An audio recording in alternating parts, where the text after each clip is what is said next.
जय जय श्रीनाथी। प्रियं जगरिका श्याम रूपिणं पतिं सौम्यं सौम्यं रूपितं तौवद्ध प्रणमाम्यहम्।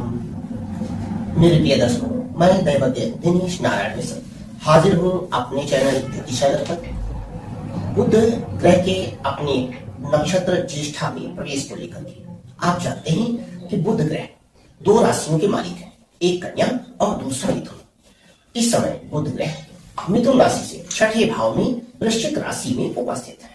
और आप जानते हैं जब कोई ग्रह छठे, आठवें, 12वें हो जाता है तो उसका बल कम हो जाता है, वह आपको सुफल कम देने लगता है, उसके पावर में भी कमी आ जाती है।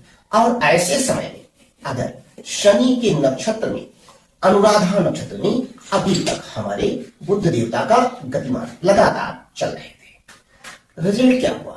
जितनी भी कन्या राशि के दर्शक हैं और मिथुन राशि के दर्शक हैं, उन सबके मन में बहुत सारे अच्छे से अच्छे कार्य व्यवहार करने के लिए वो लगातार अपनी आर्थिक स्थिति को सुदृढ़ बनाने के लिए कोशिश करते रहे। लेकिन उन्होंने जिन जिन पे विश्वास किया, चाहे वो मित्र हो, चाहे नातेदार रिश्तेदार हो, या अपने सहयोगी हो अर्थात अथवा भाई बहन हो, इन दो राशियों को समय आने पर उन सभी व्यक्तियों ने अपने अपने हाथ खड़े कर दिए। लेकिन बुध एक बालक की तरह बिहेव करता है, बार बार हारना, बार बार गिरना, लेकिन अपने मन को ना टूटने देना और पुनः उसी ऊर्जा, उसी उत्साह और उसी लगन के साथ आगे बढ़ना और कार्य करना। तो जब बुध और शनि का मेल हुआ तो आपकी राशि के छठे भाव में जड़ता का भी प्रभाव आया। अब जड़ता यानी बनते बनाते सारे कार्य बिगड़ गए।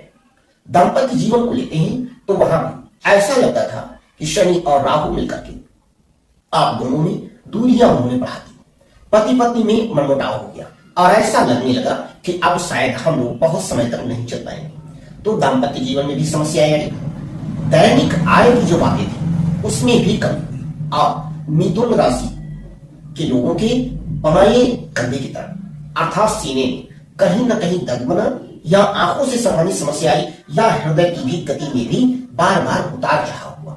इस प्रकार से स्वास्थ्य भी बहुत अच्छा नहीं रहा, नर्व की भी समस्या है। और छठे भाव में और तृतीय भाव में कन्या राशि के सीधे सीधे तृतीय भाव में बुध का होना और मिथुन राशि के छठे भाव में होना, आपके उत्साह में भी कमी आई। आप लगातार अपने कार्य समय पे बार बार पूरा करने की चेष्टा करते रहे, लेकिन आप वो कार्य समय पे पूरा नहीं कर पाए। आपने मेहनत किया, मेहनत का कोई विशेष फल आपको नहीं मिला, और यहां तक कहें कि आपके प्रतिद्वंदियों ने आपको बार बार नीचा दिखाने का कार्य किया। आप पिछले 4-5 महीनों से काफी ज्यादा संघर्ष में रहे, लेकिन अब आप चिंता न करें। अब आपके लग्नेश बुध देवता सीधे अब ज्येष्ठा नक्षत्र में अपने नक्षत्र में पहुंच गए।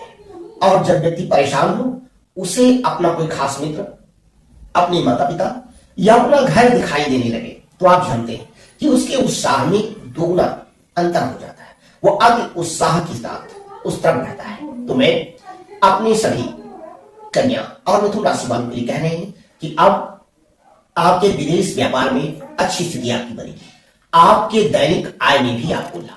मेरे प्रिय दर्शकों, अब आप भी जानते हैं कि बुध देवता भले छठे हैं या तृतीय भाव में उपस्थित है, कन्या राशि में, वृश्चिक राशि अर्थात तृतीय भाव में उपस्थित है। और मिथुन की बात करें तो मिथुन की स्थिति भी छठे भाव में बुध का बना हुआ है। अब आपको करना क्या है? जब बुध अपने घर में आ गए तो उनकी जड़ता समाप्त हो गई। भले वो छठे भाव में बैठे हैं, तृतीय भाव में बैठे हैं, लेकिन अब वो अति उत्साह के साथ आपको फल देना चाहते हैं। अब आपको करना क्या है? करना सिर्फ इतना है कि आज ही से बुध का कोई भी मंत्र अगर आप जप करते हैं तो उसकी मात्रा बढ़ा दीजिए। वो बीज मंत्र है, तांत्रिक मंत्र है, पौराणिक है, वैदिक है, या बुद्ध के गायत्री मंत्र है। गौ माता को हरा चारा अवश्य खिलाएं। अगर छोटी कन्या मिल जाए तो उनको हरि वस्त्र या मिष्ठान भोजन आप अवश्य दें। किसी भी मंदिर में जाए तो वहां पर भगवान को, अपने इष्ट को फूलों की माला अर्पित अवश्य करें। ऐसा करने से और अगर आप रत्नों पे विश्वास करते हैं तो आपको अपने दाहिने हाथ की कनिष्ठा उंगली में या गले में पन्ना रत्न या पन्ने के उपरत्न ओनेक्स जो हरे रंग का होता है, या हरा पेरिडॉट, या हरे रंग की तोमली, या हरे रंग का सबसे अल्पमौली रत्न जिसको हकीक कहते हैं, उसे आप गले में या अपने दाहिने हाथ की कनिष्ठा उंगली में धारण करके प्रतिदिन गणेश भगवान का मंत्र और बुद्ध देवता का मंत्र अगर आप जपना शुरू करते हैं तो मान के चले कि बुद्ध भले उपचय स्थिति में है, लेकिन अब आपके भाग्य में जबरदस्त परिवर्तन करेंगे और आप जो कुछ भी पाना चाहते थे वो गुरु की दृष्टि है। गुरु की दृष्टि अर्थात अपनी बुद्धि और चेतना और कर्म तीनों मिलकर के आपके संकल्प पूर्ण हो जाएंगे। अर्थात यह परिवर्तन इन दोनों राशियों के लिए विशेष भाग्योदयकारी होगा। यदि आपकी बुद्धि की जड़ता समाप्त होने से प्रकृति में व्यावसायिक गतिविधियां, फल फूल, मिष्ठान, साग भाजी और व्यापार में तीव्र गति से वृद्धि और उन्नति हो, अर्थात लाभ तो सबको मिलता है, लेकिन दो राशियों की मिथुन और कन्या इनकी तो लॉटरी खुल गई, भाग्य में चार चांद लग गए। अब मैं अपनी सभी दर्शकों को बहुत सारी बातों को विस्तृत न ले जाते हुए अपनी वाणी को यहीं पर विराम देना चाहूंगा, लेकिन उससे पहले मैं चाहूंगा कि अगर आप हमारे वीडियो को देख करके उससे लाभान्वित हो रहे हैं तो अपने मित्रों को शेयर करें और जो भी आपको लाभ मिल रहा है हमें कमेंट करके बताएं। बेल आइकन की घंटी बजा करके अपनी स्थिति और भी मजबूत कर लें कि अगर हम नया वीडियो डालते हैं तो आपके पास तुरंत पहुंचे।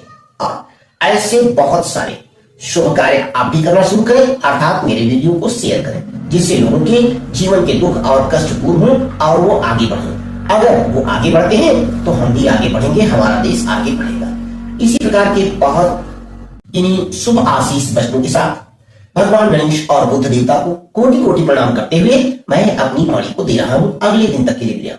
तब तक के लिए जय जय श्री राधे।